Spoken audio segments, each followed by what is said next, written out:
Welcome back, everybody, to the return of Caravan of Garbage. Yes, we're well rested. Yes, we are well rested. We're well rested, James. Shut up, You're going to leave all that in? Shut up, Mason. Because we're here and we're very excited both to be back and also to be talking about the Hobbit Trilogy. 3 movies, Mason, somehow. Oh my God. Now, leading up to these movies, obviously, both of us were huge fans of Lord of the Rings, the movies. And both of us have read some of the books, maybe. There's some bold statements to make. Look, I enjoyed the cinematic releases of the Lord of the Rings trilogy. I don't think I've ever seen the extended versions, honestly. They're wonderful and delightful. In what way? They're longer, but they're also wonderful and delightful. Then I'm going to be loving this version of The Hobbit, aren't I? Because it's way longer. No, so I've seen the Lord of the Rings movies. Yep. But I've never gotten through the Lord of the Rings books. Same. I give it a crack every couple of years, and it gets to the singing, and I have to tap out, which is about 3 pages in, honestly. But I have read The Hobbit in its entirety because it is way shorter and a breezier read. Mm-hmm. But prior to this, I'd not seen the Hobbit movies. I'd only seen the third one for some reason. Also, if people could leave a like, that would be fantastic. And I got to say, Mason, leading up to these movies, I wasn't really feeling the hype. The gap had been kind of too long. And I'm like, I don't know, I've seen prequels before, and I don't know whether this can be anything. Oh, Peter Jackson's back, okay, I guess that's, but he's reluctantly back, isn't he? Yeah. He's back on this series that nearly killed him, right? Yeah, that's right. So why don't we talk a bit about the lead up to this? So Guillermo del Toro, he spent 3 years of pre-production on this, but delays and legal disputes between New Line and Peter Jackson and the Tolkien estate, and MGM entered bankruptcy, as they often do. Oh, sure, that's their defining characteristic. A New Line was like, can we turn this into a Nightmare on Elm Street movie somehow? Yeah. That's our bread and butter, really. So I do want to talk about Guillermo del Toro's version of this, the two movies that he was going to make, but I might save that for the third video of this. So we'll circle back around. So this is how it started, right? Peter Jackson wanted the rights to The Hobbit initially, so that would be the first movie he ever made from this universe, right? Oh, so this is years ago. This was years ago. This is in like the mid-90s. This is after that movie where he blows up like a cow or a goat or something with a rocket launcher. What movie is that? Bad Taste? Bad Taste. And also, he was happy to write on these movies. He was happy to produce. He was happy for them to be set in the same universe. He was happy to attach some dynamite to a goat or a sheep or something and just blow it up in a field. That's right. But he also didn't want to compete with his previous films. But after Guillermo del Toro left because of multiple production delays, he kind of realized that it was too late to hire somebody competent enough to do this, so he reluctantly stepped back in. But he did so without doing any of the things he'd previously done. Before they shot on Lord of the Rings, there was 3.5 years of preparation. Sure, They did not shoot anything. It was just figuring out the storyboards, the animatics, the previews. None of that was done here. They just kind of blocked out some scenes and went, okay, if you stand here and I'll stand here, and then, you know. Guys, I don't have time to read the book, honestly, so just improv. Just say some medieval stuff, I reckon, and that should be good, right? Yeah. And also, he completely restructured the story to make it his own version of this. The original structure of this, completely different. And his idea also was to keep it as 2 movies initially. So what happened, he did, and the crew, a 254-day consecutive shoot. Sure.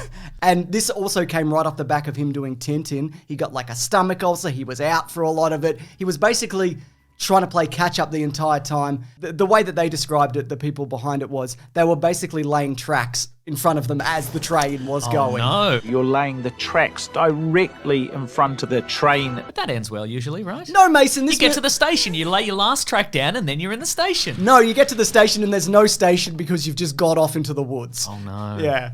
Anyways, I guess that also explains why this movie and these movies look like shit. And I think also a lot of that has to do with... That's a fun lead-in. I like that. I like the pre-production thing, and then you just took a real big swipe at it. Well, the thing is, right... You beat me to it, honestly.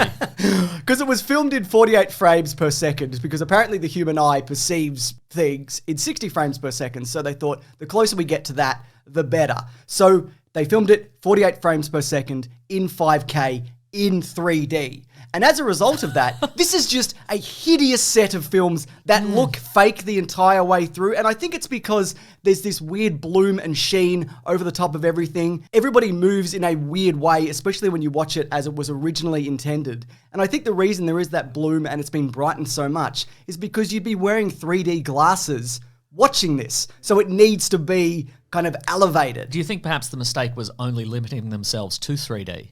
You think 4D could have done it? Some rumble seats or something? Smell-o-vision? Maybe. But the thing is as well, in preparation for that, to be fair, they got the original concept artists back and they actually put on those red and blue glasses and drew 3D concept art to get a sense of this. And I'm like, that's a waste of time. Those people have gone insane now. They're like, you remember, you've heard of that experiment where these people put on glasses that made them see upside down? Yeah. And eventually their real vision flipped and they just started seeing upside down already. These people are seeing 3D. They're seeing double 3D. They're seeing... Because real life is 3D. 6D. But the problem is also when you film it with this higher def, you can see the makeup, you can see the wig line, you can see individual strands of hair. You know, you can see when a tree doesn't look right, whether a rock is fake or a creature is CGI. All of those things kind of go away when you pare it down a bit. There's a reason movies, they're not supposed to look like this. Oh, for sure, yeah. And I think, that is, we're leaning towards like that digital, super high def digital trend where you watch a scene and it's a bunch of characters in a room and it kind of feels like you are literally in the scene and it doesn't feel good at all. I don't want to be it feels there. super uncomfortable. It feels unsafe. Yeah. Especially if they're having an argument. You're like, should I step in? Should I say something here? Should I tell Iron Man to calm down? This has all just been a misunderstanding, this. But is the solution then to watch it on a really low-res thing, like your phone? Yes, quite frankly. Yeah. But that being said, one thing that I did like about this, all the deadbeat dwarves, love their little outfits. They've got all fun little different types of hair and facial hair, which I loved. But I hate them. To be clear, I hate them. I think from the first scene that they arrive in, just Gandalf and his deadbeat mates just showing up at Bilbo's house. They both own that house eventually. They both own that house. So Bilbo's house, just get out of here. Yeah. I want to call the cops on them. And it's crazy that they're like, we did the dishes. You ate all the food. Yeah. You ate like his entire pantry, his whole larder, Mason. A whole He's larder. Gone. All his blackberry wine. Scratched a bloody thing into his door. Yeah. No good. I think also Martin Freeman is a wonderful choice. Even if it does break with the Lord of the Rings continuity, because there is a flashback in the original Lord of the Rings where we see Ian Holm collect the ring. Oh, it's a young Ian Holm. Yeah, Okay. and Ian Holm, as we see in this, he's not the Ian Holm that he was. There's even a scene in the original Lord of the Rings where he's played by Andrew Dice Clay. It's insane. Hey, hit your indic. No. Yeah, and Gandalf says to him, he's like, you haven't aged a day. And it's like, well, no, because he looked like Martin Freeman and now he looks like Ian Holm. He looks good for a man in his 80s, don't get me wrong. But I'm okay with the recast because, again, Martin Freeman is terrific. I think Ian McKellen is great. But I think, as you mentioned with the dwarves, there's too many and they don't really distinguish them enough because they're all bearded dwarf men with heavy prosthetics and coats on. And as the movies go on, we forget about 8 of them. You know, they just kind of blend into the background. Do they die? Who knows? Some do. Here's a question, though. Go on. The story of this, they're like, we have to get the Arkenstone, which is basically like the Ring of Power. Oh, is that the plot of this? That's the plot of this, Mason. Huh. And, you know... I was just swept away by the majesty of it. By the end, I'm like, all right, I guess. You should get that, I reckon. Yeah. Oh, because it's the thing they find. It's in the mountain. It's a big gem or whatever. I have seen this, to be clear. No, I know. On your phone. You don't know, really. No, I don't. But they chipped through. They were mining the mine. And they found the heart of the mountain. Okay, right. But I think also this movie leans too heavily into the Lord of the Ringsiness of this universe, where they need to really pare it down because it tries to be like, this is a big deal. Gandalf's meeting Galadriel. And he's like, well, we have to stop the dragon because what if Sauron gets a dragon? And it's like, who gives a shit? He's got like giant elephants and trolls and he's got those dragon-esque creatures that are flying around. You know those big like snake bird things? Yeah. If he had another dragon, that would be like giving the US military a fighter jet that can shoot fire. Sure. It's like, who cares? It's an additional thing. He's got enough. It's not that big a deal. It goes too big and there's too much guff in this. Right. Too much noise and wasted space. For example, the bird shit-eared wizard who's barely in this book. Oh, Radagast the Brown. Yeah. Yeah, he's got that goop on his face the whole time. Very distracting. It's bird shit, Mason. I like that. I mean, it's better than some alternatives, but... Some, I guess, yeah. You know, he's on his little rabbit sleigh, and there was a point in this where I'm like, I need to read this book. Because I remember the moment where Gandalf shows up at the trolls when they're going to eat everybody, and that's a fun little moment. and he's doing a bit of like, he's throwing his voice and he's making them argue against each other. And then as a result, they don't realize the sun's coming up and he tricks them into freezing in a very argumentative position. And we see that in Lord of the Rings. They come across them, right? Whereas this, he turns up and he goes, bam, I broke this rock. And then they freeze into like an argumentative pose. Sure. Gandalf does a lot of just showing up after all the action has already taken place. Yeah. After the dwarves and Bilbo/Frodo have gotten in a spot of bother. Yeah. And they've nearly worked it out. Then he shows. Do you think he's just hiding behind like a rock or something? That ties into the story as well, because as a result of that, I'm like, I'm going to read this. So look, when we come back to the next episode... Oh, you haven't read it yet. I will have read it. And just to quickly get back to Gandalf, he's throwing pine cones that are grenades. One moment he zaps a boulder off a roof. And again, in the original Lord of the Rings, he does magic, but it's more kind of vague, you know what I mean? It's like when he comes over the hill to like the Two Towers or whatever, it also coincides with the light coming over the mountain, you know? And it's like, is this magic? How is he doing this kind of thing? Is it just very well timed? I'm loving this guy. I'm loving what he's about. Well, let me tell you this, James. I would rather it be very well defined.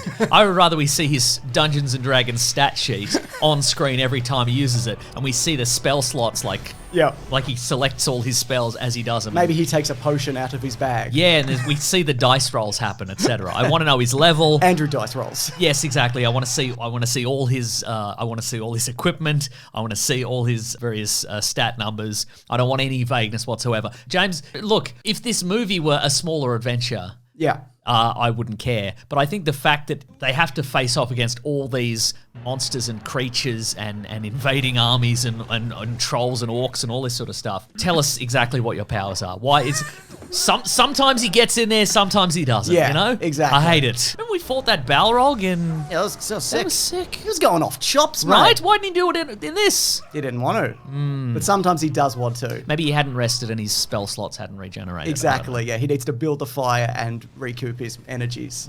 Maybe collect some coin. Anyways, here's something I love. I love Hobbiton. Now, in the first movie, they rented this land from a local New Zealand farmer. Okay. They built temporary... Sam Neill? Yeah, Sam Neill. They built temporary housing structures upon it, with the condition being that when we go, this will be restored back to the way it was. With dynamite. Yeah, exactly. But that person who owns that land... Peter Jackson style will dynamite this. Yeah, that's right. We're going to dynamite all of your creatures and all this land. So it went back to the way it was. But though the person who owns that land was running tours, right? So in between movies. So this time around, the decision was to build this permanently into the land. So they rebuilt Hobbiton and it's still there. You can visit it. And it's incredible. It's really amazing. There's like real stone structures and bridges and roofs and wooden doors. Can I take something out of the larder? No, Mason. The dwarves took all the stuff out of the larder. You can blame them. Well, if this guy's got a free tourist attraction on his land, the least he could do is refill the larder and I can take a big wheel of cheese on my way out the door. All right? Yeah, you're not wrong, yeah. The other thing which I think is really missing from this is the way that they didn't break Ian McKellen like they did on these set of movies. Oh, sure. So I don't know if you've seen the behind-the-scenes imagery of the original movie, but a lot of the times when he's interacting with hobbits or, you know, dwarves or anybody who's of a different stature, they use a forced perspective trick. Sure, funny little building that's shaped in a weird way. Yeah, exactly. A real MC Escher style building. Like the table will be, you know, positioned a certain way, and then also, even when the camera is moving, the sets will move so you don't lose that perspective. Okay. But here's the thing, you can't do that when you're shooting 3D because you're shooting on two cameras. So that forced perspective trick does not work in 3D. Oh, no. So they had to shoot him entirely separately on a green screen, and it just broke his brain. Interesting. There's moments where he's just like got his head in his hands and he's like, I can't. I'm a real actor and you're killing me. You are literally killing me. Oh, no. Yeah. Oh, I wish He's still good. I He's wish I still was great. being Magneto right now. Just tell me what happens, and then I'll try and do it without you. Okay. Telling me. Here's something I also like, though. I like Thorin Oakenshield's sick name and origin. Same, yeah. He's out there, he picks up that thing and he's like, I'm gonna kill this, I'm gonna take this guy's arm off this big orc and whatever. And there's a moment where they're like, this orc is dead, this orc is gone. I'm like, he's not gone, that guy. Come on. And, you know, he's the only giant CGI white bald orc in this movie with one arm. Yes. And then there's a moment where you see an orc who's bald and CGI with one arm with his back to camera. And it's like, and then he turns around and the music is like, dun, dun, dun, dun. And it's like, yeah, no, I I know who that is. Like That's Andrew Dice Clay. Hey, something rude. Nice. You know what he's like. Yeah, hell yeah. Something rude but medieval. Middle Earth, more like middle of my ass. You know what I mean? I do know what you mean. Yeah, it would be like that. We'll get more into this in the next videos, but also the elves, awful. Why would they help these horrible little men in their caves collecting gold? You know, where they're like, come and help us, come and help us get our caves and our gold back. Why?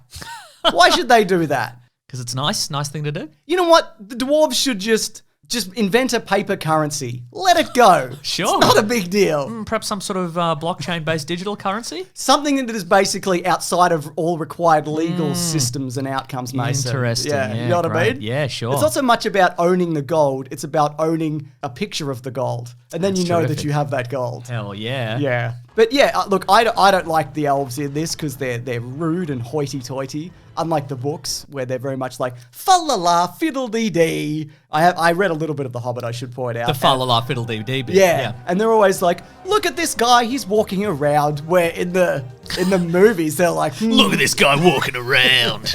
Here's something I also think that this movie showed great restraint in. Here's a compliment, Mason. Oh, I'm excited to hear about this. There's a moment where Bilbo is sneaking up on one of the trolls, and he's right behind his big troll bottom. And the troll doesn't do a big fart. That is very restrained, isn't it? Yes. I was just waiting for it. I'm like, when's the troll going to do a big fart? Oh, he didn't. Very classy. You know what I thought was very restrained as well is that at one point Gandalf is like, they're running in fear of something, probably orcs or something. And Gandalf's like, come down here, you fools. Yeah. And I'm like, were they trying to make that his catchphrase? Because remember in the Lord of the Rings, he's like, fly, you fools. Do you think they were trying to make it like, okay. you know, everything would be like, I think because it's a prequel, he's workshopping some pass stuff. me that pipe weed, you fools. That's rude, Gandalf. It is rude, yeah. Anyway, they got Christopher Lee back, didn't they? They filmed all that stuff in... A closet? In England. Blue screen, blue/green screen closet. Because Christopher Lee was 1,000,000 years old when they filmed this, and if they put him on a plane, he would have died. Yeah. Yeah. So, you know, that's good, though. It's good they got him back. Just unambiguously evil. I know, right? Always. He's always just been... Yeah. Is there any clues he's going to turn bad in The Lord of the Rings? Well... He looks like that, and he sounds like that, and he acts like that. Gandalf's like, there's a big spooky necromancer, like, I think it's like, you know, that dude with the ring, I think he's back. And Christopher Lee's like, I don't think so. No. I don't reckon you'd even look at that, I reckon. Yeah. What about the Gollum scene?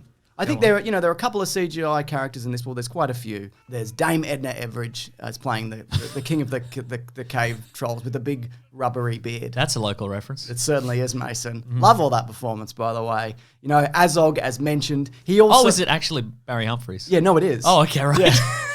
I thought we were just saying that No, monster it's him. was Dame Edna-esque. Okay, right. Yeah. So Azog, as mentioned, well, he was actually a last-minute digital edition. They had to CGI out Andrew Dice Clay. That's right.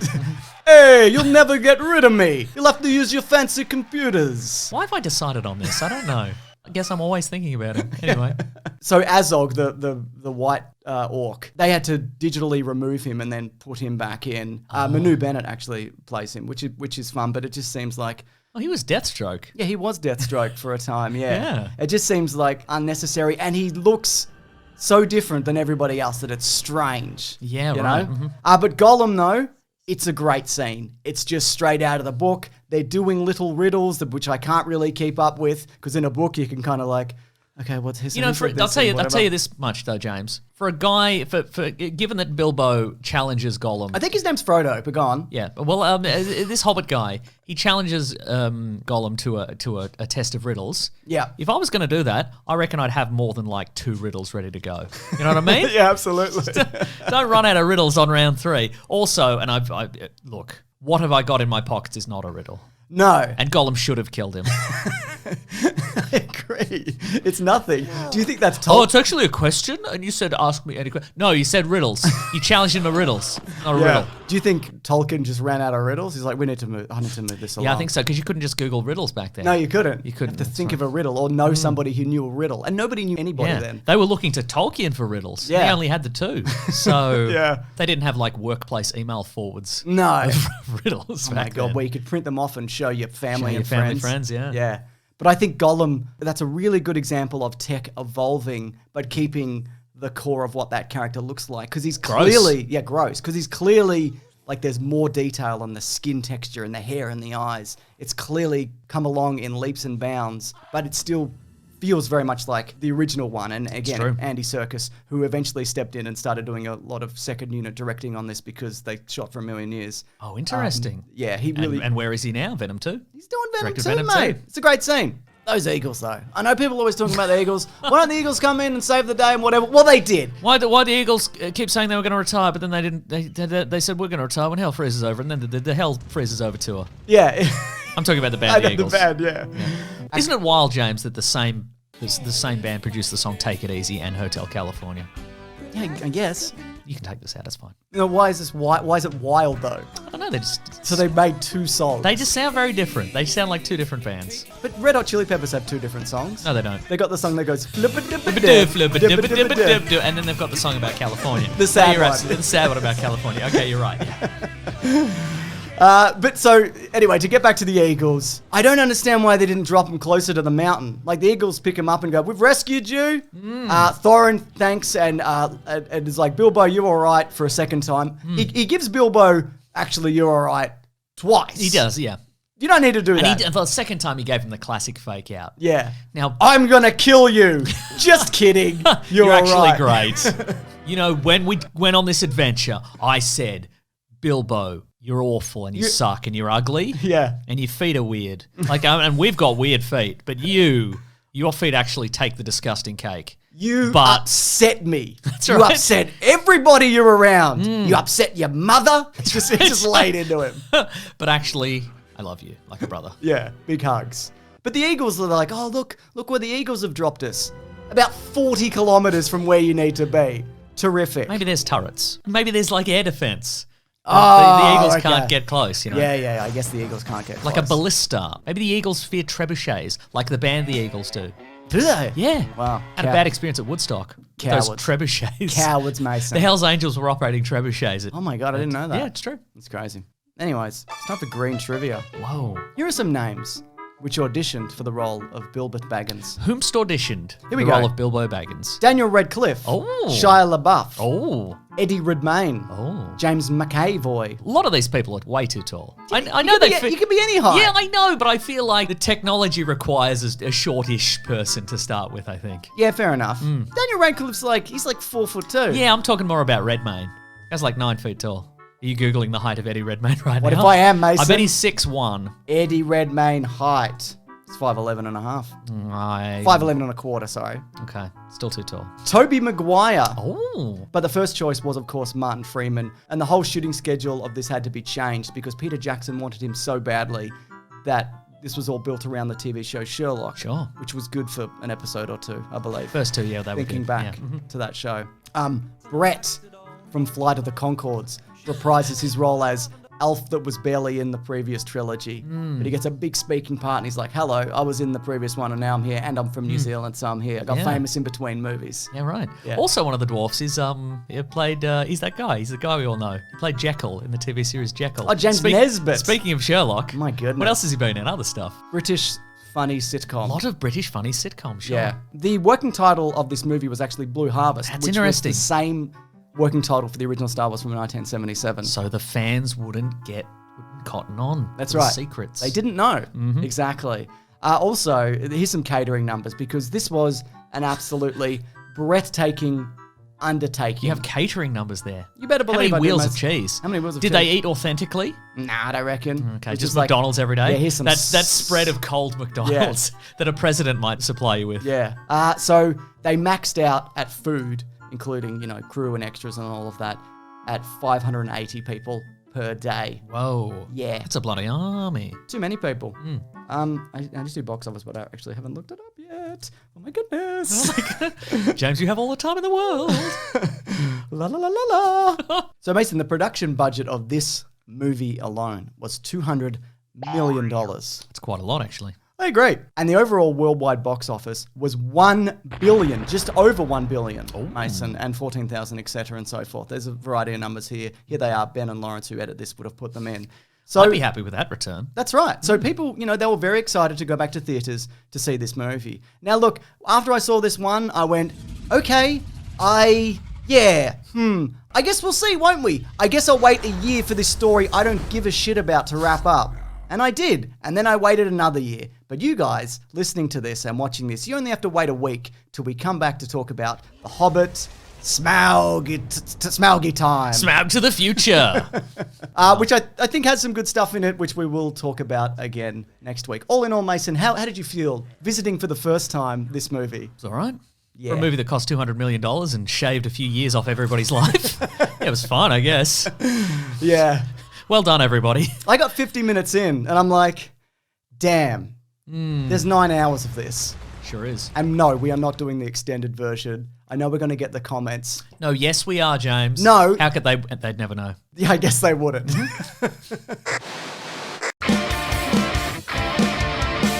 Welcome back, everybody, to another episode of Caravan of Garbage, where we are actively making our way through the Hobbit trilogy, Mason, aren't we? We are grinding through it. Here's a little quote from whatever Lee Pace's character is called in this movie. 100 years is a mere blink in the life of an elf. Yeah, you bloody get him to bloody watch these bloody movies. I tell you what, see if you change your mind, Lee Pace, you bloody You got him.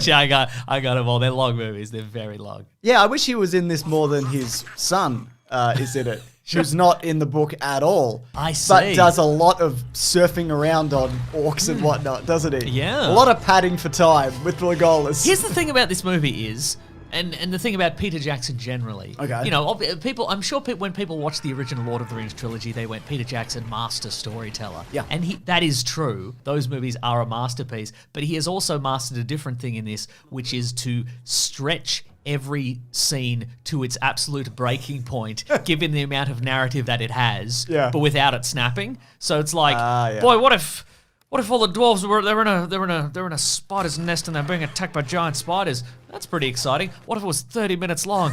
I mean, I guess. And then it ends and we're like, all right, but more movie, is it? What if they were in barrels? And what if it went for 30 minutes? What if one was in a barrel and then the barrel broke and he jumped out and then he fell into another barrel that was also going in the river. There was just a spare barrel, I guess. I don't know. I actually quite like the barrel sequence. There's a moment where one of the dwarfs busts out. He's like a big barrel robot. I thought that was fun.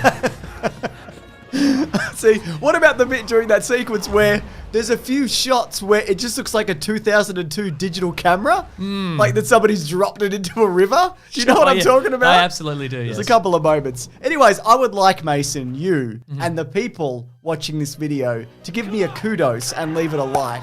Because I actually did the homework, Mason. I read The Hobbit in lead up to this. You've read that children's book. It's quite long, Mason. And by read, I mean I read some of it and had Andy Serkis read the rest of it to me through audiobook format.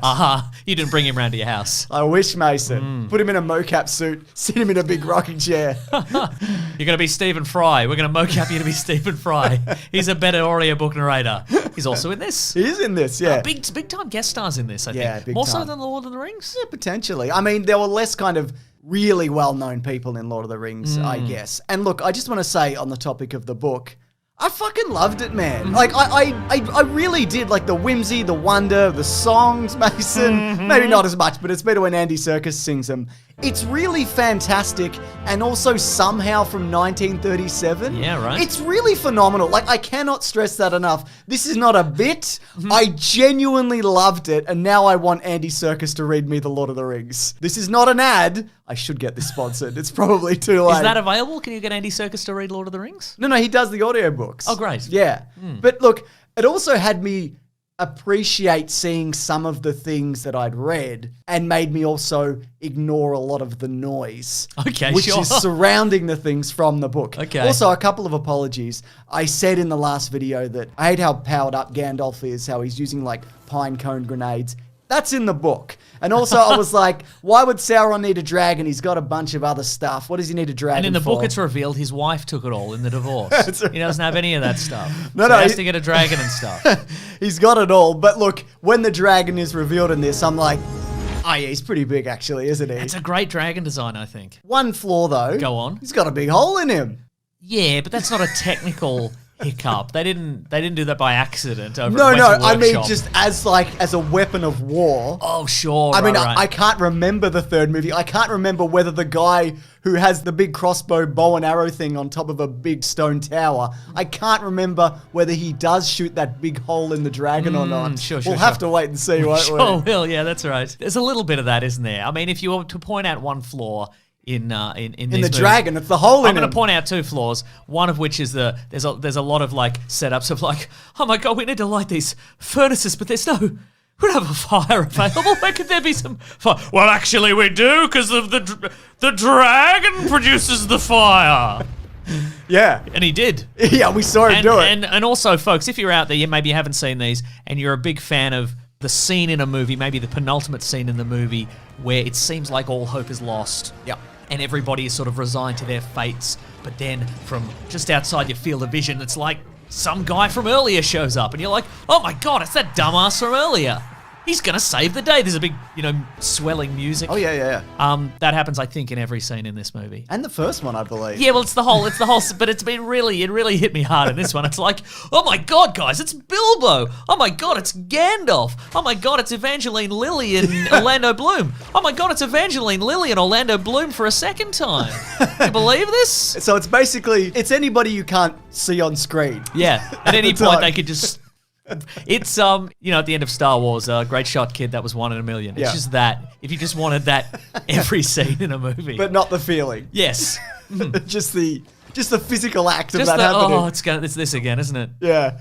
I also, in reading the book, I don't know if you know this, but I read the book. Is this going to be Mason. a series of videos on books, James? I hope not. But it's also mentioned in passing at the very end. Frodo's like, or Bilbo's, whoever he is. It's like, Bilbo. is it Martin Freeman says, hey, it's great that you're here, Gandalf. Or what happened? Where you been? He's like, oh yeah, I'm at the council and and something about dark magic or whatever. And that's it. Whereas in this, we get the entire Gandalf side quest and we get him fighting a big black wind at one point. And it's all very boring, Mason. And the other wizard's there and he's like, oh, what am I doing here? And he's like, yeah, what are you doing here? Fuck off. I'm going to do this by myself. It's a testament to the weird goop on his face that it's taken me 2 movies to realise that was Sylvester McCoy. Okay, yeah, well, look, he's good. Don't get me wrong. But he has that goop on his face. I love Sylvester McCoy. He's amazing. He was an amazing Doctor Who. Also, Mason. It's Dr. Whomst. Oh, yes. thank you.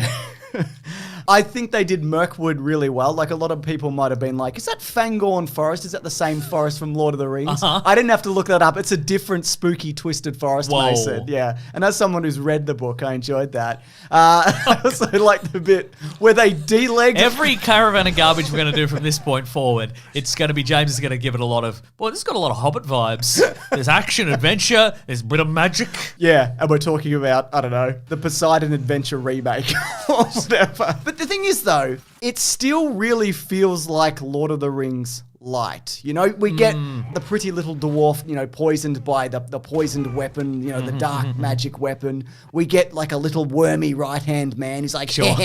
I'm being a little creep. I think every dynamic it works best when there's a weird little creep in it. Wouldn't you agree, James? Oh, I thought I was a weird little creep. Well, I mean, it depends on the week. I guess it does, yeah.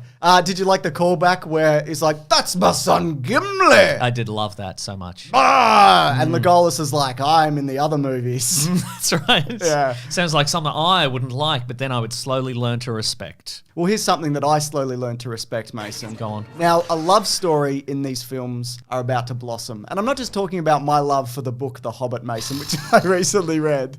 But this love story between the she-elf, who she's called, Kate from Lost. Shelf, by the way. That's weird. Also, I guess I can't really begrudge them putting this new prominent character in this movie, considering there's like no women in the book. Right. Are there any women here? I can't even remember if any are referenced. Like, presumably somebody says Gladriel at some point. Okay, but sure. it's mostly dudes just going, ha ha ha ha ha. There's probably a few, the misses. Yeah, the exactly. Miss upstairs. Oh, yeah. Bilbo's always like, yeah, my fucking cousin I hate or whatever. There's a lot of that going on. But, God, that love story, and I guess we'll talk about it more next week. That's not very good, is it? Sure isn't. My goodness. And again, he should be a weirder little dude. Yeah. That's what I'm saying. I agree. He's too handsome. Like, yeah, sure, the handsome man and the beautiful woman are going to fall in love. He should be a beautiful woman and just one of the regular dwarves. Yeah. Just with just a big nose and a goopy eye. Exactly. And he wins her over with his personality. And his goopy eye. His goopy eye. Yeah. Don't give us the GQ model guy. He's I completely agree. He doesn't even have like a big prosthetic nose on. That's it's what just I'm saying. a wig. But that's the thing though, because you're right, because every now and then they'll cut to like a dwarf and I'm like, who's that? Right? I don't know. Is he new? Is he new from the last one, or is this what is this? Yeah. Cut a few, I'm just saying, just chop a few. I don't care if they were all in the book, just chop a few. Yep. That's what they should have done pre-production. I agree. Well, Peter Meld some of them together. Yeah. Like with magic. They just... And Peter Jackson actually had this fear going into this. He's like in the book, Mason, which I recently had read to me by Andy Serkis, is that they're not distinguished that well. Like there's a few ones that stand out, but they're mostly just like, the one with the blue hood. And I'm like, no, I don't actually. No. I don't know which that one. Sort of, his clothes are sort of bluey, browny, grey. Oh, all of them. Oh, okay. But Bilbo ends up doing like most of the work. And the idea that he's going to get a 14th share of this treasure is quite frankly outrageous. You think he should have slit a few throats? Maybe Yeah. while the rest of them were sleeping? Yeah, I think so. Well, look, he's the one, right, where he rescues them from the Elf King and whatever. He's the one who opens the magic door on the the mountain, where that the rest magic of door. the rest of them get there. And Oh no, they're- I'm going to lose the key. Oh no, wait. Swelling music. A guy's going to show up. Here we go. It's fine. He saved the key. Don't worry about it. yeah, the rest of them, they're like, where's the keyhole? Let's just give up, I reckon. Yeah, let's give up. He's the one who goes and confronts the dragon for some reason. At a certain point, I think if you realize you're on an epic adventure, Yeah. you should just not constantly be giving up, Yeah, I agree. Because it's... Especially when you get to the door of the thing you're going to. Yeah. Yeah. Just knock. Maybe there's somebody in there. Oh, absolutely. Let's talk about Smaug, though. Okay. Now, initially, one of the ideas was, how do you get a dragon to talk realistically? They went through multiple incarnations. They thought maybe we'll make him telepathic, but it didn't really work. And eventually they It's a bit modern, isn't it? It's a bit modern, isn't it? Maybe finger puppets. Maybe, yeah. Maybe what they did in the movie Aragon. Does that one talk? Who knows? Maybe what they did Maybe in the voice movie... of Sean Connery. Oh, Dragonheart, I was going to say. yeah. Dragonheart. Yeah, good movie, maybe. Who knows? But yeah, I think all that dragon stuff is terrific. And what they ended up doing, they went for like a classic dragon look. Peter Jackson was like, I don't want like a creature, like an alien. I want like a classic dragon. I think what they've settled on is perfect. And they move all of the performance to like the front of the face. Yeah, You know, right. and you really capture all that Benedict Cumberbatcherisms. That's all true. You've seen the behind the scenes stuff, I'm sure. Sure have. People like every now and then like a clip. He's a weird grey spotty worm on the ground. Exactly. But every now and then a clip will turn up on Twitter that's like, try and love something as much as Benedict Cumberbatch loves being a big dragon. And I'm like, no, I don't love anything that much. I don't think. But all that's great. And he's a good, terrifying, unstoppable monster with an obvious weakness, which is what we like. His love for... Cannolis. Oh my God. Yeah. Hard to get in Middle Earth, I tell you what. What is a dragon even doing with all that gold? I guess he's got gold madness or whatever. Yeah, they love it. They love it, do they? They just love it, yeah. Yeah, okay. What's he eating in there? Gold and cannolis. No, well, not cannolis. Because he wouldn't be able to get many, I'd imagine. Unless there's a big cannoli smelting facility in there I didn't see that's going on. But even then, how does he operate it? Well, he doesn't. He's got Italians in there. Does he? Yeah. I didn't know he had a bunch of Italians in there. I also enjoyed how he gets covered by the liquid gold statue. And he's like, terrible time for me. Hate this. Sure. Really good. What a plan by the dwarves, though. Just make a big gold guy. And what, Hobbit comes to life? What are you doing? Maybe they're hoping he'd rush it off screen. Yeah. Sure, yeah. I don't know, to be honest. Yeah. He's like a big, goopy, like chocolate egg, Yeah, he is, yeah. I like that. I like all of that. Smaug can fly. Yeah. If he just moved out of the way. Yeah. Also, it didn't work. No, it didn't work. Didn't even fill up his hole. What if he had just decided, instead of to go to, destroy the neighboring town, just kill all the dwarves? Yeah. Because they just engoldened him. Yeah, that's right. Yeah. Great question. Great points. Well, it all wouldn't have around. happened because they're the main characters, so. Yeah, exactly. Just quickly to get back to how this is Lord of the Rings light. Aragon shows up. And by that I mean Luke Evans shows up and he's like, I've got an ancestor who did a thing like Aragon, but then he failed at that thing, and now for some reason it's up to me to do that thing. And also I carry all the pressures and burdens and guilt of that thing that I didn't do. Yeah. Yeah, that's good stuff. That's what it's like in this awful, awful town. But Go also, on. I think he's a great inclusion, and you need to flesh this character out more because in the He book... needs to show up later when there's a pivotal scene. That's right. Yeah. Hello. Because in the book, they're like, anyway, the dragon was having a big siege on the town. And then this guy showed up and shot it with an arrow. Right, So that's sure. pretty much how it goes in the book, which I read. And You sure you didn't read a version that had some pages missing or maybe torn out, you know? maybe I did, Mason. Did you read a copy that was abandoned by like a lavatory or something? Is that? And some pages were required for emergency use? Is Maybe that- I did, Mason. Here's a question, though. You remember that viral TikTok that was like, here's how I'd change this... I'll stop you there, James. I remember all viral TikToks. Okay. No, go ahead. Go on. Here's how I'd change that woman from Stranger Things' face to make her, like, put fillers in her or whatever. Did you Nope. see any of that? Absolutely not. Anyway, it was a whole thing. And it got me thinking, looking at any of these ugly-ass orcs, with modern dentistry and plastic surgery, Go on. is it possible to turn one of these into a normal-looking person? Is that a strange thing to think? Yes. Have you done that? Wait, Have you yes, modeled- it's possible, or yes, it's strange? I wouldn't rule it out. I think it's possible. I mean, you probably wouldn't get the one, like the second main one with all the, like, the divots in his head Yeah, and metal. sure. Mhm. You could probably do it to, like, the white one, maybe. But I don't know. I just think that's something Sure. to contemplate. Yeah. I mean, you could certainly spruce him up enough to like sneak him into like a Dungeons and Dragons playing party or something like that. Oh, okay, right. Or your family. That's good stuff, Mason. Absolutely got you. Now, Mason, I actually do want to talk about the permanent and negative effect this had on the New Zealand film industry. Oh. But before we do that, it's Screen Trivia time, Oh, everybody. terrific. This is where I go, hey, here's a thing that I thought... And I say that's trivia-rific. That's right. So, I don't know if you've noticed this, but I found it more prominent in this movie. All the dwarves are wearing prosthetics to make their hands bigger and chunkier. Much like those big Hobbit feet, right? Exactly. Well, first time around with the Hobbit feet in the Lord of the Rings movies, they'd glue them around the ankles. This time they went all the way up the leg. It was a little bit easier. You pull it on like a big rubber sock, Mason. You know? Sure. Anyway, so similar thing with their arms. But what would happen is you'd sweat through them and then it would mix with like the latex and then you'd squeeze your hand and like a milky residue would drip out of it. And when they pulled the hands off, like Sure. it would like flick like white sweat Wow. everywhere. Awful, yes, that's right. And all the dwarf actors became addicted to that weird milky juice. You see them out there to this day, you know, trying to replicate it. Yeah. Can't do it though. Reach that high, yeah. Anyways, that's Oh, that's trivia-rific. That is, isn't it? Now, a lot of vegetation, obviously, on a big movie like this, needed to be cultivated for various, like, landscape scenes and backgrounds and farms and whatnot.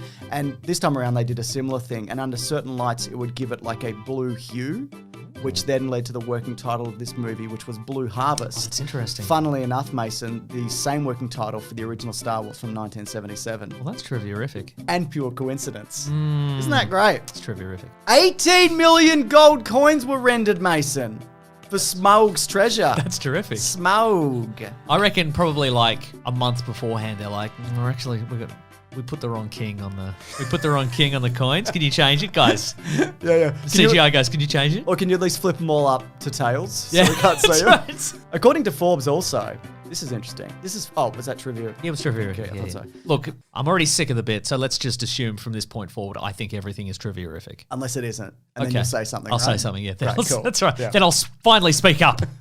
So according to Forbes, Smaug, some people say Smorg, the sport, he is actually... I say smorg after smorgies. Oh, yeah. The Sizzler knockoff that... that no longer exists. Or yes, maybe in Australia. does. Maybe there's one in Bendigo or something. Maybe. Yeah.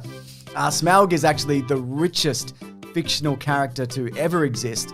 He has 62 billion worth of gold, which is kind of crazy that that's less than like real people have now. Sure, right. That's bizarre, right? Yeah. So that includes priceless elvish armor and other various baubles and trinkets and whatnot. Now he also comes ahead of Richie Rich, Tony Stark, and Carlisle Cullen from Twilight, Twilight, who's sure. apparently a billionaire through interest alone. His interest in various financial markets, no doubt. That's terrific. Great. Anyway, Mason, let's talk ruining a film industry. Oh, boy. I know. Now We I have know to do another one. Here we go. it's hard because we love these movies. and to come in and just go, there's actually some negative stuff associated with this. I would say whatever you're going to say now, absolutely not worth it for the movies we got. Having recently seen the first two and having a vague memory of the third, huge mistake. Okay, here we go. Now, I just also want to clarify a lot of this, but not all of it, comes from 3 videos by Lindsay Ellis, and they go deep into like the production behind this, various thoughts and feelings related to these movies and the original trilogy. She even has a great interview in it with John Callan, who played Oin in this. Oh, Oin. He's like, Oi, I'm Oin. And I'm like, you probably. Anyways. You might be lying, but I'm not willing to watch these again and check. So it was rumored that one of the reasons that Peter Jackson actually stepped in is because that would keep these movies in New Zealand.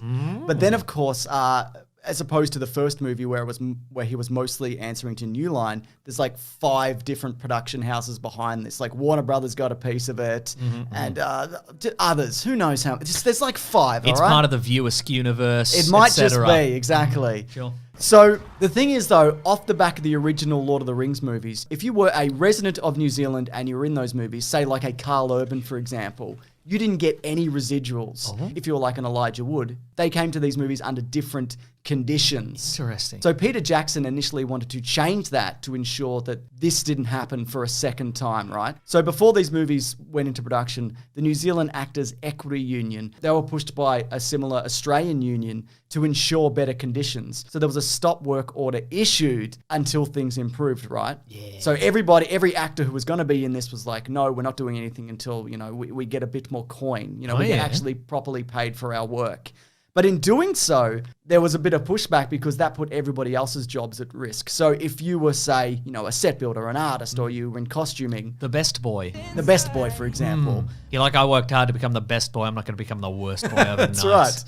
Because Warner Brothers were like, well, we'll just move. We'll go somewhere else. And then all of the other jobs get yanked, right? And it's terrible for the New Zealand economy, etc., and so forth. So Prime Minister John Key, who was New Zealand Prime Minister at the time, he wanted to make this right. Now, he worked for Merrill Lynch, which is a subsidiary of the Bank of America. It's part of a wealth management firm. And then he was Prime Minister, as often happens, because, everything's fucked, Mason. Anyways. I'm not seeing a conflict of interest at all, but go on. So he was also known as the smiling assassin after cheerfully sacking potentially hundreds of employees with his position at this bank, whilst earning around 5 million New Zealand dollars per year in the late 90s and early 2000s. So that's who we're talking about. So he met up with Warner Brothers and all the studio heads, and then he decided to push through a legislation which resulted in tens of millions of New Zealand subsidies going to Warner Brothers for filming them, and also all film workers were then considered independent contractors, so they didn't have any ability to organise or unionise or any of that. Great. So all that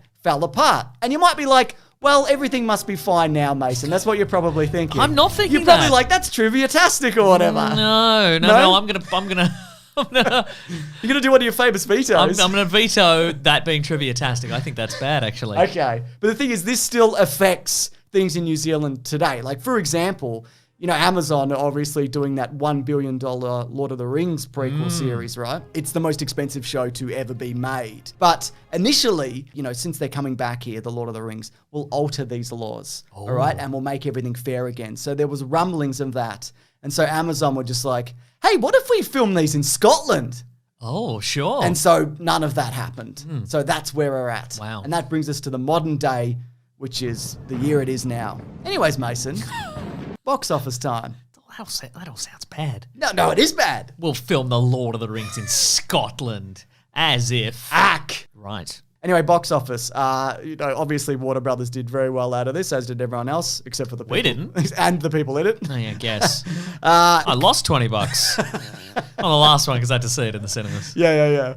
It cost $250 million, but it, of course, made $959 million, which was slightly less than the previous one, which made a bit over $1 billion. But still, people are happy to go out and see a dragon scuttle about with a big hole in him. That's very true. Anyways, we're going to be back next week, aren't we, Mason? Yes. Because we cannot stop talking about The Hobbit. We've stopped at 2 before in a trilogy. We can do whatever we want.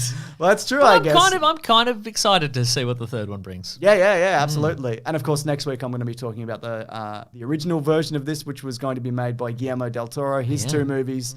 That's a fascinating story in itself. I think I remember the last one has a lot of like weird CGI people doing CGI flips. Yep. A lot of people like. Yeah, you remember that correctly. I think I remember somebody like running on like. You're right. Yeah. Like bits of rock that are just floating in the air. Yes, that are falling. Yeah, I remember that. 100%. Yeah, correct. that was bad. I think. That was Legolas. Yeah, he's actually got I feel like he has a fun little brawl in the town in this. Okay. You know, and that's Sure, good. sure. And then at the end, it ends with him chasing that orc or whatever. I'm like, well, I hope this guy who's not supposed to be in this movie gets that other guy or whatever. Oh my God, he's here! The audacity to kill the dragon in the first 10 minutes of the next movie as well. My goodness. And then do more movie? Then it's just 3 hours of people shuffling around. What do we do with this bloody dragon? Can we roll it? Probably not. Should we roll it back into the ocean? It didn't come from the ocean. It's a dragon, you sure? It's like it belongs in the ocean, honestly. It's got scales. And then there's a vote and a song. Yeah.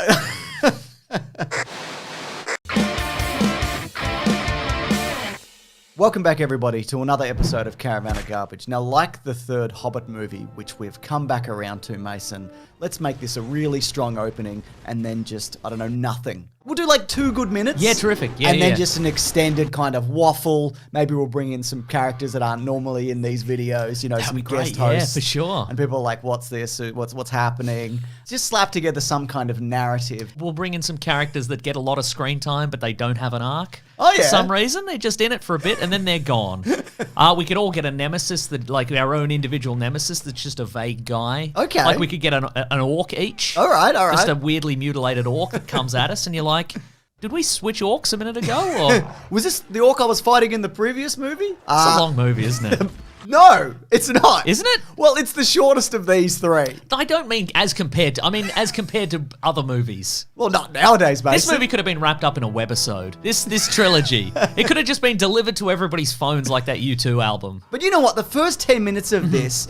Anyway, leave a like. The opening action sequence with Smaug, and look, I forgot he doesn't use the big tower. I think last video I was like, oh, I wonder if he uses the big tower that they've got. Oh, I wonder if that big tower's going to come back. No, he uses his sunners to fire an arrow at the dragon. A more normal thing. A more normal thing. I think that's so cool and so great. And would serve as a perfect finale to the second movie. And there should have been 2 movies and then no more movie. But you're right. Now, the last couple of weeks you've been banging on about how you read a book. You read The Hobbit. Is this how The Hobbit ends? Yeah. Like second act ends with the dragon and then they just mill around for a while? Well, this movie's called The Battle of the 5 Armies. And you'd be like, that might be a bit thrilling. It's not, is it? No, It not took really. so long. I'm like, are they sure there's gonna be 5 armies? Oh, here's a question for you. Orcs. Yep, that's what I was going to ask. Dwarves? Yeah, orcs, dwarves. Elves? Yep. The townsfolk? Yep, the men's. Is there another set of humans? Well, there's different... Those big worms that show up, do they count as an army? No, Mason.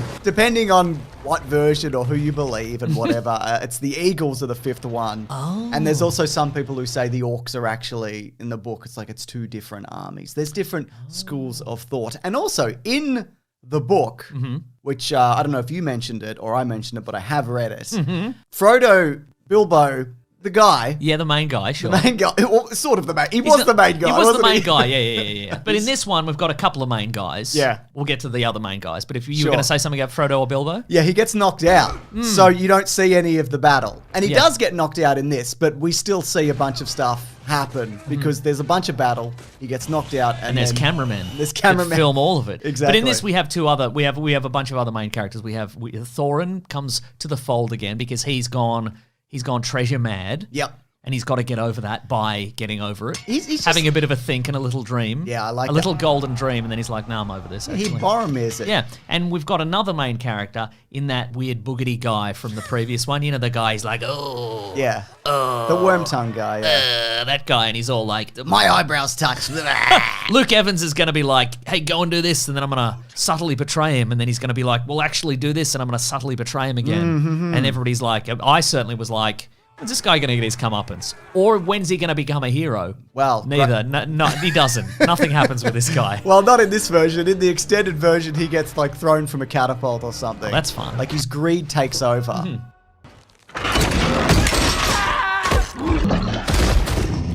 Anyways, yeah, you mentioned Thorin. He's drunk. He's just like, oh, Jesus. I love gold, and I think I've got a headache. I don't know. He's just not having a good time of it. But no, to answer your question from a bit back, like I guess the Return of the King, there's a bunch of stuff that does happen in the book. After the dragon is killed, there's a bit of interplay between, like, there's the Arkenstone stuff and the armies turn up and there's a bit of a battle which we don't see. And then they all walk home and whatever. Various orcs and goblins and dwarves die. And then they have a big wrap up and Bilbo goes home and he goes... I was sad when some of the dwarves died. Which ones? I don't know. Name them. I don't know. I can't. And I won't. The sort of blonde one, and then maybe another sort of blonde one. And then the GQ model one. Oh, yeah. Yeah, that was in love with Evangeline Lilly. I do want to talk about that, Mason. Anyways, I also want to talk about how during the filming of this, and I think we talked about this in the first video, which feels like a million years ago, Mason, when we started watching these movies, this was shut down. Peter Jackson was like, I don't know what I'm doing. I don't know how this action sequence is going to work or any of this is going to play out. There's no previs. I haven't written anything down. I look in various states of dishevel during the shooting of this. I've drawn a diagram of the battle, but it's just a roundabout, and all the armies are at different points in the roundabout, and who goes first? And they don't have roundabouts in the US, so they'd be confused. They've got stop signs and street lights and traffic altercations, I assume. Right. So yeah, he closed it down. He was just like, we're shutting it down. I need to figure this out. And also, apparently, a lot of this is also from like the expanded history of Middle Earth and maybe some stuff from Return of the King, the book as well. So they're just like, what have we got? Oh God, okay. Can we put Legolas in this? I guess he could have been there. I guess. Can you do that weird thing where he video games up those falling steps and whatever? Does a little defying gravity. I mean, I get it. The elves are fleet of foot and probably have hollow bones or something. There's a moment in, I think, first Lord of the Rings, Rings 1, where they're all like trudging through snow and he's just walking on top of it. And he's like, I've been enough. And I'm not cold. And I'm not cold. I think that's a thing I can do as well. Not be cold. Billy Connolly's there. He's like, hello! I'm not real. I'm a CGI man or whatever. Was he ever on set? Yes. He was. So here's the thing, right? Yes. They got him in makeup. Okay. They filmed it all. And then what the official explanation for this, and this is obviously bullshit, is that they thought the Billy Connollyisms of it all got lost in the makeup. Oh, I see. So to bring more of him to the forefront. They ping-ponged all his face. Oh, maybe. I don't even know if they did that. But he looks like the way that how, occasionally you'll hit a CGI orc. He just looks different. He just looks way too different than the others. He looks like some kind of supporting character in the most recent God of War game. Oh, He just looks like a guy who'll maybe sell you a shield or something. Oh, okay. That'd be fun, wouldn't it? But whilst all this be happening, there's 5 armies. And I'm sure people have got the explanation for what officially the 5 armies are, Mason. Because I don't know if you know this, Mason. There's a lot of discourse around Middle Earth at the moment. A lot of people have really fascinating opinions that I'm interested in. Oh, yeah, you're interested in it. I love it. People should leave them in the comments, I reckon. Or tweet at you, maybe. Definitely. But there's a side mission going on. Not me, though, because I agree with them. Okay. So whatever you're going to say, I agree. Even the racist stuff? No, not the racist stuff. Anyways, on the side quest, Mason, we get basically some original trilogy characters like Christopher Lee pinwheeling about fighting some ghosts. Oh, yeah. So that's they got his happening. I presume they got his Star Wars prequel like action figure like character model, and they're just like have him do some flips. I don't know. Yeah. If I may, the Wikipedia page for this film says in the battle between these heroes and Sauron, it says Galadriel defeats him in a duel of wills. Yeah. Does she, or does she just stand up and point? Yeah, she goes, I'm the girl from the ring now! My hair's wet. I don't know how it works, but she sort of does it in the other movies. Oh, like a battle of wills. Yeah, in a way, it's a battle of wills, isn't it? And Christopher Lee's like, don't worry, I'll take care of this. I'm going to follow up with this. I'm just going to see. Yeah, I'm going to see what happens. Don't mind me, wink. Okay, but now you would know, James, of course, because you read the book The Hobbit. Yeah, love it. Does he then go and become corrupted by evil, or was he always evil in the first place? No, he does get corrupted. Interesting. And that's why when Gandalf turns up and he's like, I'm Christopher Lee now, bitch.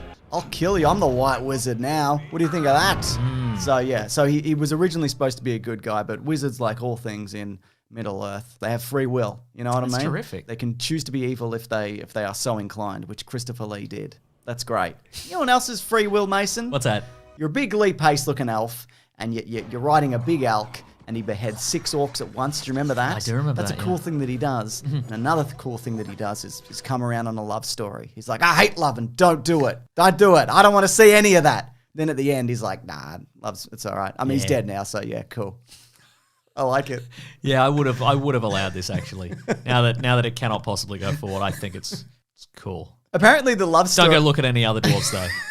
I don't know if I'd think that was cool. You'd never find one this pretty, by the way. That's Just right. FYI. I've Yeah. seen a lot of them. Ugly as hell. Yeah, this guy's a solid 7. That's as good as you'll ever get in the dwarf realm. But apparently this whole love story thing was a studio note. Yeah, of course. So like, we need something to... Well, didn't Evangeline Lilly sign on to this trilogy because she was assured that she wouldn't just be given a romantic foil kind of role? I think that's right, actually, yeah. Yeah, she was like, I'm going to be in this to be a warrior. Yep. I don't want to have a romantic subplot sort of just shoehorned in. And now you've signed on and you have no real say in this because the machine will destroy us all if we don't go along with this. Yep. Yeah, you're going to have a boyfriend. But Mason, at least it was real. Do you remember they all agree it was real? They all The love agreed it was was real? The love was real, yeah. Yeah, that's great. That's really good stuff. Now, here's something that's come up a few times in these movies, and people take great umbrage with it. So, the Uruk-hai in the original Lord of the Rings, and I've said that right. They're like the orcs, but are bigger and scarier. Yeah, and they're like mixed with men. Okay. They're a big deal, right? Sure. Because they've been mixing with men. Mm-hmm, sure. And so they're bigger, they're stronger, they're fleet of foot, Mason. Of course. And also they can move in sunlight. And that's a big deal because most orcs, they squirrel away in caves, and then during the daytime they scatter. Whereas these movies, when does the battle take place? That's a great question. Winter. I mean, yeah, On but account of all the snow. what time of day?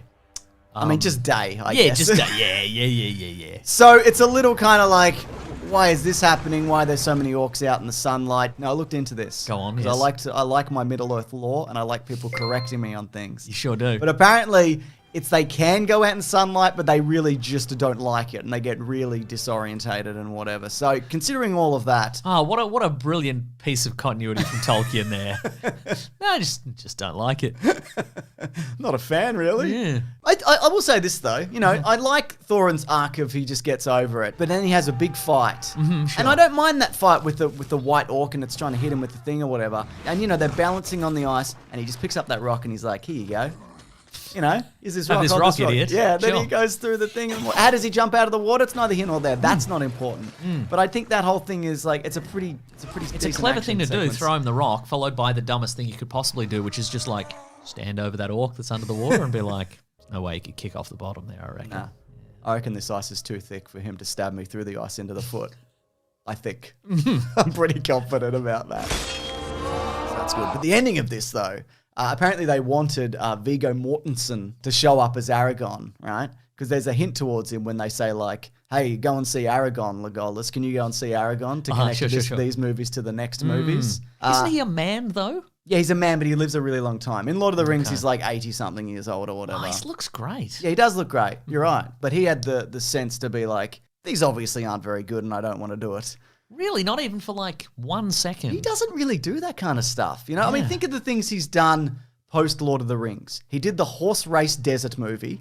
Sure. And he's done like some Eastern European gangster movies or whatever. Sure. But he's mostly just like, just not doing any of that. Great, I think he good just for made a him. bunch of money on Lord of the Rings and just went, I'm just going to hang back, I think. Does this mean I have to get another tattoo? If I come on and do this one scene in The Hobbit, are you going to make me get another tattoo? Because I'm... Not into that. Yeah. Of course, we get the moment where Ian McKellen clears a pipe for a really long time. Did you see that bit? No. He sits next to Frodo or Bilbo, and he's just like... How did you not see this? I guess I disassociated. It's like a minute long. No, I think my brain disappeared from my body for a while there. This is a long movie, James. I know you said it's not long, but I don't believe you. This movie went forever. But apparently also, for this scene that you definitely remember, they did have some dialogue, but it was like Ian McKellen's last scene, and Peter Jackson was just like, let's just have them sit down and just have a moment of silence so we can all think about what we've done here. And I enjoy the bit, I guess, where at the end of the movie, Ian McKellen bangs on the door and he's like, get out here, we're doing Lord of the Rings. Sure, yeah. Get your boots. Or you don't wear boots. I don't know. Get a satchel or whatever. Yeah. Get your ring. I know you didn't lose the ring. I know. I'm not stupid. You stupid little hobbit. Lost as if you'd lose the ring. You never lose that ring. No. No way, man. And then Thorin is buried with the Arkenstone. Oh yeah, that's important. What did it do? What did it do? Yeah. It's really nice. You didn't think it was nice? I mean, I did think it was nice. Yeah. Do you think it would send you mad? With how nice it is. Yeah. I'd reckon I'd be above it all, actually. You take it to like a cash converter and maybe get $600 for it or something. Yeah. Oh, yeah, for sure. Trade it for Yeah. a PlayStation Put it on 5. eBay or something? Yeah. I reckon I wouldn't be driven mad by it, and I reckon I wouldn't be corrupted by the ring. Yeah. I reckon I'd just hold it, the ring in my hand, I'd take it to Mount Doom, I'd chuck it in, you know? Yeah, okay. Yeah. And if anybody's tried to stop you on the way, just be like, I'd slay him. Oh, would you? Yeah, with a sword, I reckon. oh, okay. Yeah. Okay, well, that's cool. Anyways, before we talk about the original version, let's talk green trivia, Mason. Yeah, let's do it. Billy Boyd Who dat? he played one of the original Hobbits. Nice. He was Merry and/or Pippin, Mason. That's terrific. I love Merry and or Pippin. I agree. He co-wrote and sings the song "The Last Goodbye" over the credits. It's lovely. I agree. This is actually Christopher Lee and Ian Holm's final movie. Christopher Lee, of course, passed away in 2015 at age 93, and Ian Holm in 2020 at age 88. Oh, good runs. Stunning innings. Between them, they killed a whole bunch of Nazis too. They did, didn't Which is they? fun. Together? No, I don't know. I think it was mostly Christopher Lee. I'm just averaging it out. Okay, sure. Well, I guess between me and Christopher Lee, we've also killed a bunch of Nazis, right? Yeah, same. Yeah. So the elk on which Lee Pace rides, it's actually played by a horse named Moose. Makes sense. Yep. Horrible as well. I don't think we've really circled back to the elves in general. Get fucked. Awful. You don't like him? No! They're Why? rude and hoity-toity in their stupid cloaks and their long hair. I don't like him, Mason. Oh, this is great. You probably remember this, but when Viggo Mortensen kicked the helmet in the Two Towers, you've probably seen this footage, he actually broke his toe in the process, but he stayed in the scene in doing that. So that scream is real. That scream where he screamed Blue Harvest, that was the real anger and pain that he was feeling. And because of that, those words, Blue Harvest, became the working title for not only the original Star Wars, but also this movie, Mason. That's great stuff. Isn't it just? The dummy, the Gandalf dummy that's being carried. Remember that? Sure, when Gladriel's like, just picks him up like he's a... God damn, I'm strong, look at me. She's Yeah. strong as mate. And I think she's got the ring powers or whatever. Not the ring, like the girl from the ring. You know? Oh, I see. Sure. Yeah. The dummy was actually called Michael Gambon, because he plays the other wizard in those other movies. Sure. And I don't know if you saw this as well. There's some behind-the-scenes footage of Legolas, as played by the guy who plays Legolas. Are you familiar with the Hobbits of going to Isengard theme or whatever? Hobbits are going to Isengard or whatever. Absolutely It's not. like a techno remix. Absolutely not, no. Anyway, it was a thing for a time and he sings it. They've taken the hobbits to Isengard. That's terrific. Let's talk about the Guillermo del Toro version, Mason. Okay, now this is the one that he was going to do, but then he's like, nuts to this. He was going to do it so much that he put in 18 months of pre-production. But then he left. He said, I can't do this anymore. This is taking too long. But I think that's not true. I think his vision of what it was clashed with what the studio wanted and he was thrown out. Interesting. I suspect. Because there's a whole lot of politicking behind all of this, Mason. Yeah. We talked a bit about it with the union stuff and whatever. And Peter Jackson came on board potentially to keep these movies in New Zealand. It's a whole lot of things going on. And GDT would have just wanted to make all the characters real yucky. That's right. Yeah, that's what he does. He makes all the sticky and makes yucky. everybody sticky and yucky. All their eyes are on their hands and whatever. Yeah, right, and vice versa. Exactly. So his original plan was for a single movie, The Hobbit movie, if you can imagine such a thing. I cannot at this point, no. And then a movie that bridges The Hobbit to Lord of the Rings. Oh. Then it became An Unexpected Journey and There and Back Again. 2 movies. The first one would have chronicled Bilbo's full adventure, the whole thing, from when he leaves his house to when he gets knocked out and then it's over or whatever. Also, skip the army stuff. Yeah, probably. Yeah, I don't know. right. Just a black title card that said, then there was a battle you would not have believed it. You would have shit bricks. And the next one would have covered Gandalf's adventures. So you know he does his little side mission. Yeah, sure. So that makes sense. And the idea was also, for him, was it begins with like a golden age of Middle Earth and it slowly descends into the horrible kind of like Sticky and yucky universe, which then morphs into the Peter Jackson I see. Lord of the Rings movies. Also, some of his original casting was that he wanted Ian Holm to reprise the role fully, completely. Sure. The entirety of the movie. Brian Blessed was also going to play Thorin. Oh, that would have been good. I kind of love that. I mean, I think Richard Armitage does a really good job, but Brian Blessed, he was Boss Nass. That is true, yes. Also, would have been like more dwarves, you know? I don't know. We talked about the Lindsay Ellis videos last week, where she spoke to one of them, and they were so shoved aside that by the end, they weren't invited to the premiere, the Los Angeles premiere. They were like, we can't fit you in there, sorry, even though you're in these movies. So one of them reached out on Facebook and was just like, hey, sorry to all the fans, we're not going to be there. And then the studio quickly turned around and was like, hey, what are you so rude for? Fine, you can come, I guess. And then nobody talked to them, apparently. So that's fun, isn't it? Nobody from the studio, I think it's not fun. Yeah, I agree. So, I don't know. I think studio interference wrangled Peter Jackson into this. They strong-armed him into it, and then they very slowly wrestled it away from him and, like, stretched it out.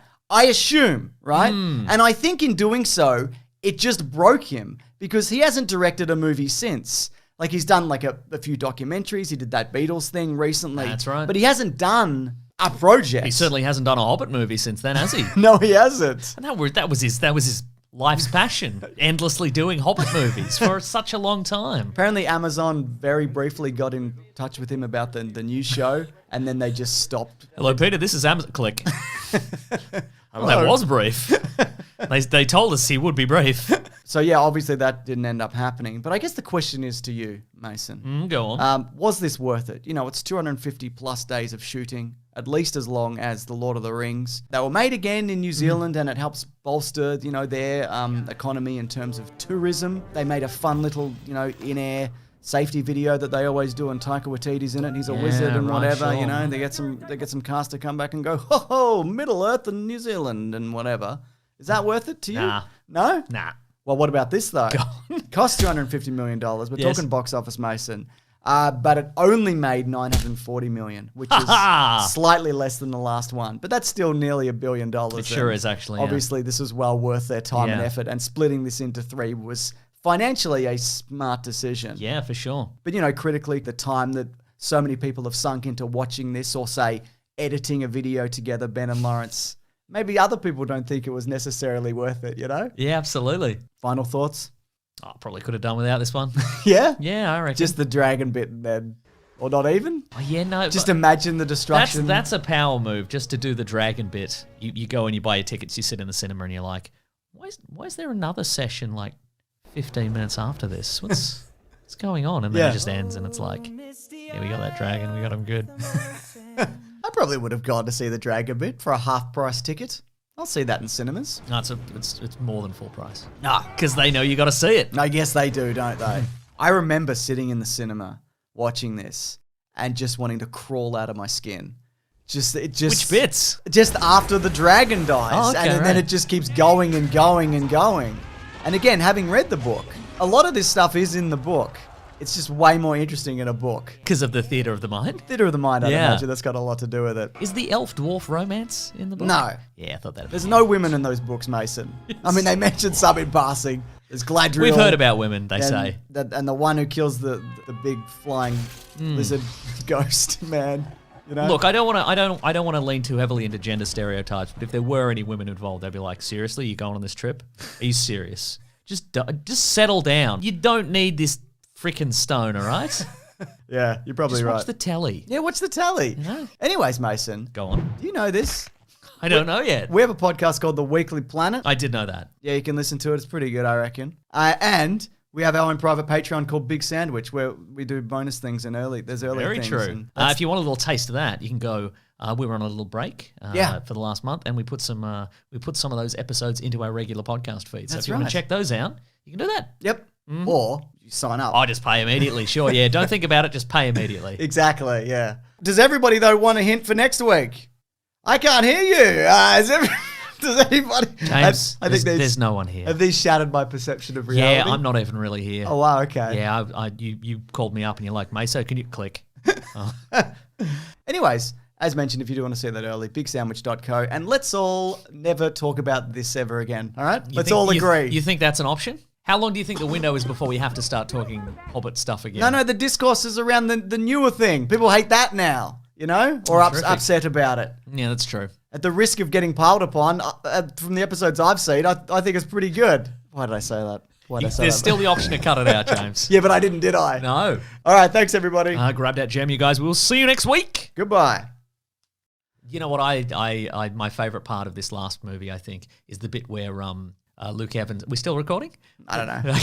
It's the bit where Luke Evans sees that his kids are in danger from the big orc kind of thing, and he's like, "I'm gonna roll a minecart at it." Hey, kids, duck. Yeah, duck. You're taking a real big chance that they don't just go what and they're killed immediately. Which is what a kid would do. A kid would absolutely do. What are you saying, Dad? What? I want ice cream. Oh, I'm dead. Goodbye, everybody. Bye. Why does it hurt so much? Because it was real.